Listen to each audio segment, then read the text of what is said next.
Welcome to Second Take, the show that focuses on the issues behind the news. Mining Weekly editor Martin Creamer joins me today to unpack the latest in the mining industry. Welcome, Martin.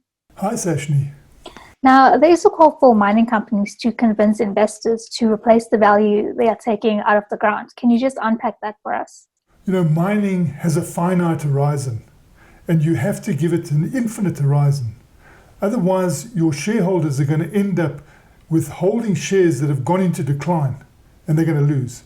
And we know that a lot of the investment in mining companies is done by pension funds and provident funds, but those managers, the investors, are demanding dividends.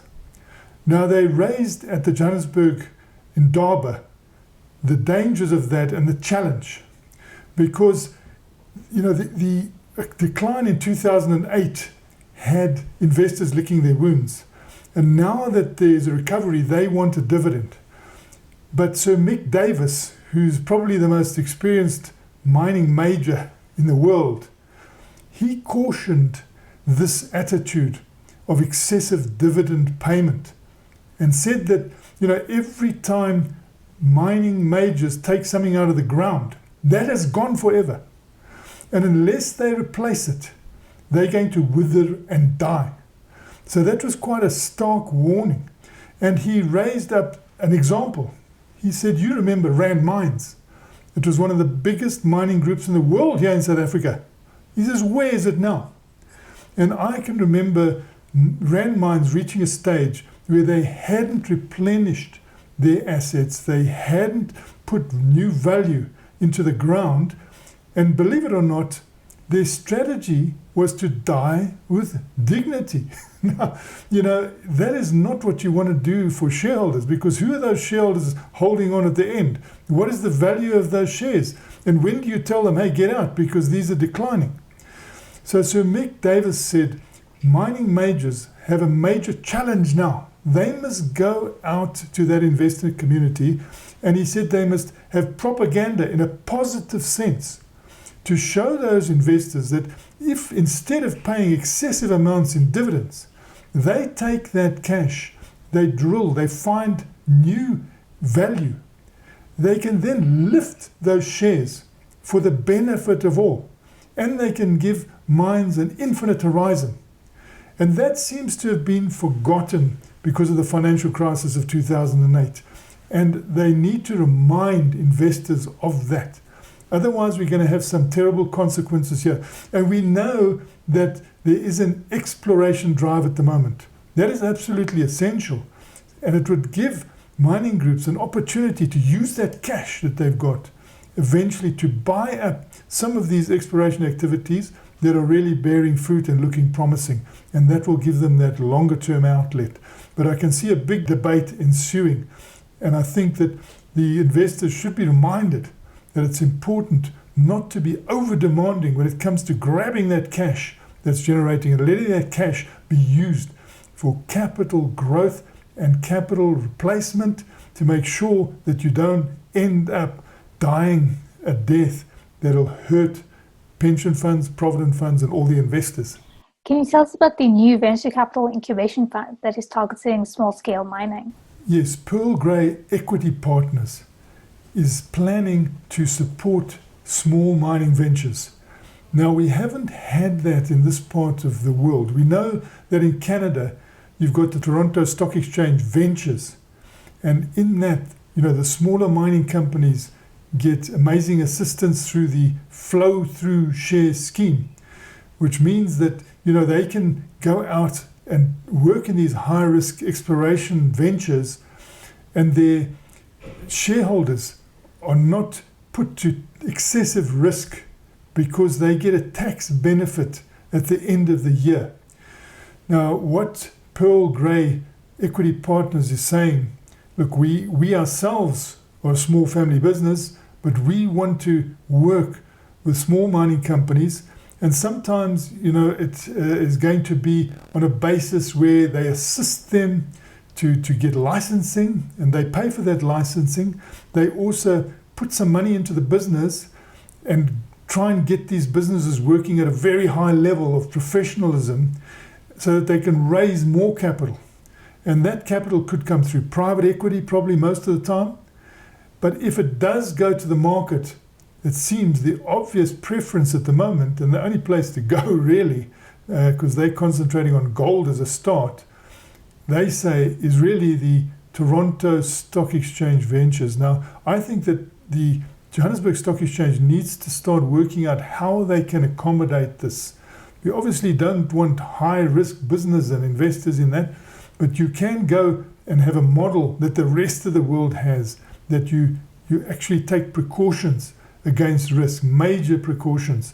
And Pearl Grey Equity feels it can assist in this, and it's got a long time frame. It's not rushing into anything because it wants to do this well. But it is an important stepping stone now for South Africa.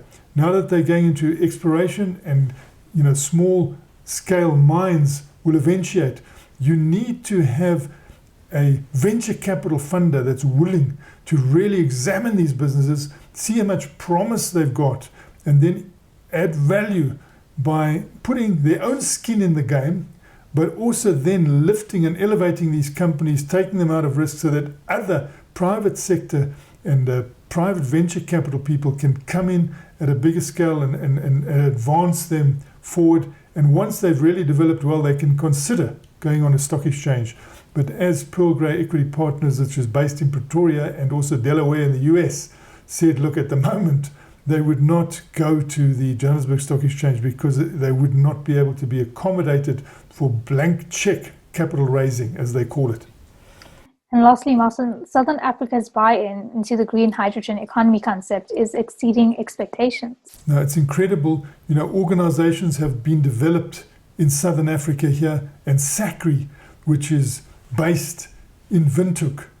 I interviewed them this week, and they reported that the buy-in from, the 12 countries that they're working with in Southern African Development Community, where there are 16 countries, the buy-in has been exceeding expectations. They didn't think that it's way beyond what they thought would be the case.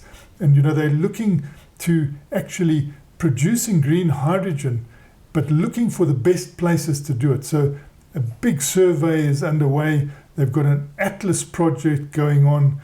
The Atlas project is being funded by Germany, and they want to, in a fairly short time frame, discover, and build data around where the best sun energy is, where the best wind corridors are, so that various states can start looking at turning those to account and creating renewable energy, which the IEA said was the king of energy. It's never in the history of the world are you able to produce energy at such a low cost. So that is an important background because you need that renewable energy. The problem in some of the parts of Southern Africa is a water shortage, but they're looking to brackish water and seawater. And you can see other countries in the world, Morocco and Saudi Arabia already going ahead with this idea of getting green hydrogen. And the world is gearing up. The port of Rotterdam getting ready to receive this. We saw a massive meeting yesterday in which 13 ministers throughout the world spoke on a platform preparing their countries for green hydrogen. One of them was Australia, which spoke out very stridently, targeting $2 a kilogram for this green hydrogen. So we see the world moving fast towards it, and it's good that in Southern Africa we're really keeping pace. Roadmaps are being developed for green hydrogen.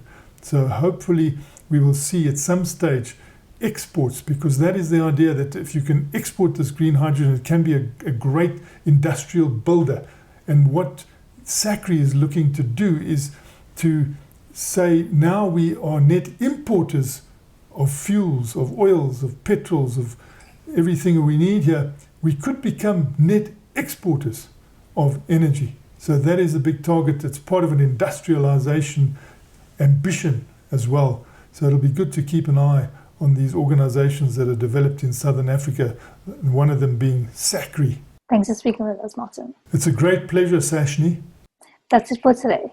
Join us again next week for more news and analysis on the local and global mining industries. And don't forget to listen to the audio version of our Mining Weekly daily email newsletter.